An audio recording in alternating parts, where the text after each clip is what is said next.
हारिस रऊफ का इंसिडेंट, उस पर बहुत ज़्यादा बात हो रही है। थोड़ा सा अगर हम देखें तो बाबर का भी ऐसा इंसिडेंट हुआ जब हम यूके में थे, तो 2 दफ़ा बाबर ने फैंस से तस्वीर बनाने में बड़ा नाराज़गी का इजहार किया। अब इसमें 2 ओपिनियन आते हैं। एक तो ये है कि जब आप इतना बड़ा सेलिब्रिटी बन जाते हो तो आप पब्लिक प्रॉपर्टी बन जाते हो, तो आपको ऑब्वियसली फैंस प्यार भी करते हैं, वो कई दफ़ा ऐसी बात भी कर देते हैं। बट दूसरी पार्ट पे प्राइवेसी हर एक की अपनी ऑब्वियसली मैटर करती है। अगर कोई फैमिली के साथ जा रहा है कुछ है, तो आप फैन को भी चाहिए कि एक एथिक्स का जो दामन है नहीं, वो नहीं छोड़ना चाहिए। As a player, as a cricketer, आपको ख्याल में क्या हो सकता है और हारिस रऊफ को किस तरह इसको मैनेज करना चाहिए था? क्या उसको छोड़ देते या अग्रेशन इतना ना करते? क्या कहेंगे आप? देखिए, बड़ी मुश्किल होता है कि एक वीडियो का छोटा सा पीस देख के हम हर चीज़ डिसाइड कर लें। जितना मैं हारिस रऊफ को जानता हूँ या जितना मैं बाबर को जानता हूँ, तो बिला किसी वजह के वो इनकार नहीं करेंगे। अगर कोई सिर्फ ये वाक़या हुआ है कि तस्वीर खींचने पे इनकार कर दिया है और वो इतना हीटेड अप हो गया है। मेरा जहाँ तक ख्याल है कि कुछ ना कुछ और भी ज़रूर हुआ होगा जिससे इतना हीट अप हो गया है, वरना मैं नहीं समझता कि कोई भी प्लेयर चाहेगा कि इस ऐसे टाइम पे जब टीम भी हारी हुई है तो कोई इस तरह का इशू बाहर आए। कोई ना कोई ऐसी वर्डिंग पहले भी पास ऑन हुई होगी जो उस वीडियो में नहीं है, या वो तरीका नहीं अच्छा होगा, कुछ ना कुछ ऐसा होगा जो इतना हीटअप हो गया। तो एट टाइम्स देखें, वो अपनी वाइफ के साथ थे, फैमिली टाइम, प्राइवेट टाइम है उनका, तो अगर उनके साथ थे तो कोई ज़ाहिर बात है बहुत ही कोई ऐसे इशू है जिसके ऊपर रिएक्ट किया, वरना फैमिली के साथ नॉर्मली आप अवॉइड करने की कोशिश करते हो इस तरह की चीज़ें। तो जहाँ तक मेरा, जब तक मुझे हर चीज़ का पता नहीं होगा, मैं कमेंट इस तरीके का नहीं करूँगा कि हारिस की ही गलती है, क्योंकि मैं ये कहूँगा कि फ़ैन की सिर्फ गलती है, लेकिन एक कर्टसी होती है हमारे एट टाइम्स ना, फॉर ग्रांटेड ले लेते हैं कि भाई प्लेयर सामने आ गया है, तस्वीर खिंचा ला है।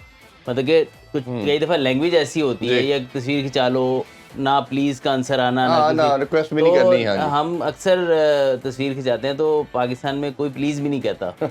तो मेरा ख्याल है कि कुछ ना कुछ ऐसी चीज़ हुई है, लेके करना और चाहिए। अगर वो इनकार भी करता है टाइम्स को, कह देता है कि भी मैं फैमिली के साथ हूँ, या समटाइम आप खाना खा रहे होते हो, कहते हो यार मैं बाद में ले लूँगा, तो इस तरह की चीज़ पे अगर कोई माइंड कर जाता है तो आई थिंक कि इसमें प्लेयर का राइट है, या जिससे आपने तस्वीर मांगी उसका राइट है कि रिफ्यूज़ कर सके वो।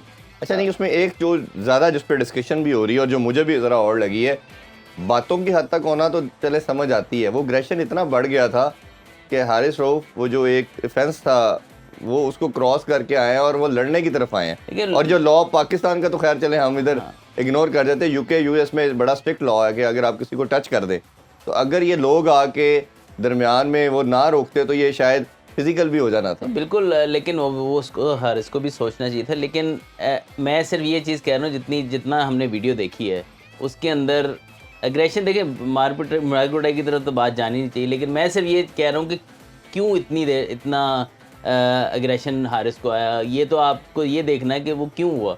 तो हम इतना सा क्लिप सिर्फ देख के, हो सकता है कोई और इसके पीछे कहानी हो, वो हारिस बता सकता हो, हम नहीं बता सकते यहाँ पे। तो बाहर मुल्क जाके आपको कंट्रोल करना चाहिए ज़रूर। बहुत जगह आपकी पेशेंस टेस्ट होती है, तो आइडियली तो ये था हारिस उसको कंट्रोल कर लेते, और उनकी वाइफ भी रोक रही थी उनको।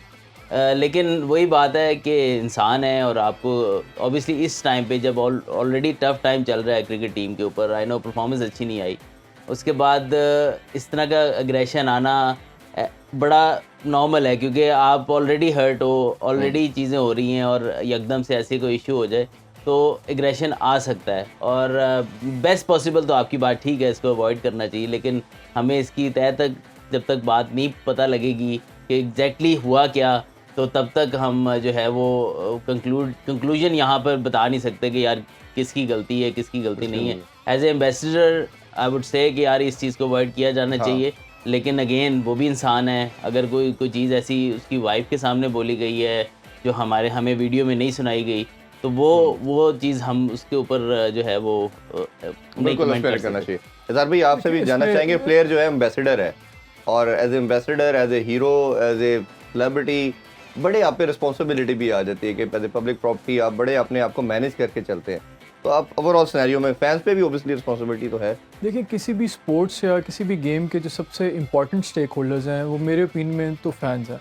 फैंस ही खिलाड़ियों को हीरो बनाते हैं, फैंस ही उनको जब इम्पोर्टेंस देते हैं, तो फैंस के जो इस तरह के अरमान होते हैं, जज्बात होते हैं, अगर पिक्चर्स की हद तक या कोई इस तरह की ऑटोग्राफ की हद तक, तो बीइंग नेशनल हीरो या बीइंग एम्बेसडर ऑफ स्पोर्ट, तो खिलाड़ियों को भी उसकी रिस्पेक्ट करनी चाहिए, क्योंकि जो अगर उनको मोहब्बत दी जाती है या जो उनको इम्पोर्टेंस दी जाती है वो फैंस का प्यार ही होता है जिस वजह से जो उनको हीरो बनाता है।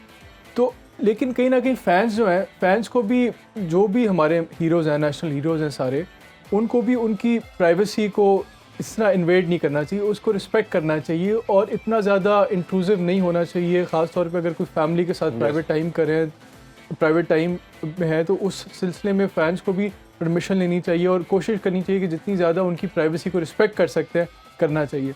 तो ये भी गलत है कि एज अ फ़ैन आप किसी भी खिलाड़ी को इम्पोज करें या अपना उनसे कहें कि यार जी ज़बरदस्ती करें। ये भी मेरे ख्याल में तो जो खिलाड़ी हैं उनकी प्राइवेसी को भी रिस्पेक्ट करनी चाहिए। लेकिन दैन अगेन जो हमारे खिलाड़ी हैं या नेशनल हीरोज़ हैं वो भी एम्बेसडर है, हमारी एम्बेसडर ऑफ स्पोर्ट है। तो पब्लिक प्रॉपर्टी तो मैं वर्ड नहीं यूज़ करूँगा, लेकिन जो भी उनकी प्राइवेट लाइफ है या पब्लिक लाइफ है, it will come under a lot of scrutiny. ये तो इस हवाले से जितने भी हमारे नेशनल हीरोज़ हैं इनको मेंटली प्रिपेयर्ड होना चाहिए कि कभी भी वो किसी भी इवन मॉल में शॉपिंग करने जा रहे हैं या किसी रेस्टोरेंट पे खाना खाने जा रहे हैं, तो ऐसे इंस्टेंसेस हो सकते हैं जहाँ पे उनको फैंस से इनकाउंटर हो और उनको स्क्रूटनाइज़ किया जाए, जब उनको देखा जाए। तो इस हवाले से मेरे ख्याल में जो हमारे खिलाड़ी हैं उन्हें भी अपने कॉन्डक्ट के हवाले से बहुत ज़्यादा केयरफुल और मैयड होना चाहिए। और ये बिल्कुल भी अच्छे ऑप्टिक्स नहीं है कि आप किसी फ़ैन के पीछे इस तरह आई डोंट नो क्या स्टोरी है, हो सकता है कोई बैकग्राउंड में ऐसी चीज़ हुई हो जो बाकी अगर देखा जाए तो बाकी भी फैंस हैं वो उनको रोक रहे हैं और वो उनके साथ कम्युनिकेट बिल्कुल ठीक कर रहे हैं। तो वाहिद एक के पीछे क्यों, क्योंकि उसने कुछ ना कुछ तो ऐसा कहा होगा जो एक के ही पीछे, वरना तो वो 4 5 6 7 लोग थे तो वो सारों के साथ होती, लेकिन सिर्फ एक बंदे के साथ हुई है। इट मीन्स के उसने कुछ ना कुछ कहा है। अदरवाइज बाकी भी तो फैंस ही हैं, वो भी पाकिस्तानी क्रिकेट के फैंस हैं, उन्होंने इस मामले को हल कराया। तो इट मीन्स के या तो उसने कोई ऐसी कमेंट पास किया है या उसने कोई रूड तरीके से उसको कहा है उसको कोई चीज़ ऐसी जिसकी वजह से वो दोनों तरफ ओबियसली फैंस को भी अपने आप को अच्छा बिहेव करना चाहिए और प्लेयर को भी अगर कोई ऐसी बात कर दी तो इग्नोर करके चले जाना चाहिए। मेरा ख्याल है जो भी बैकग्राउंड होगा, जो भी इस पे पीछे होगी, क्योंकि ये बिल्कुल भी अच्छे ऑप्टिक्स नहीं कि international hero. I am sure कि जब आप इंटरनेशनल हीरो होते हैं तो जो आपसे एक्सपेक्टेशंस होती हैं एक एवरेज फैन से कहीं कुछ ना हैं, तो सारे इंसान और हर एक के इमोशंस हैं, पैशंस हैं, गुस्सा भी चढ़ता है, गमगीन भी होते हैं, लेकिन जो आपसे एक्सपेक्टेशन की जाती हैं बीइंग ए नेशनल हीरो वो शायद ज़्यादा होती हैं। तो उस हवाले से मेरा मानना तो ये है कि हमारे नेशनल हीरोज़ को भी थोड़ा पेशेंस या चीज़ों को ज़्यादा टैक्टफुली इस तरह की सिचुएशन को हैंडल करना चाहिए। बिल्कुल।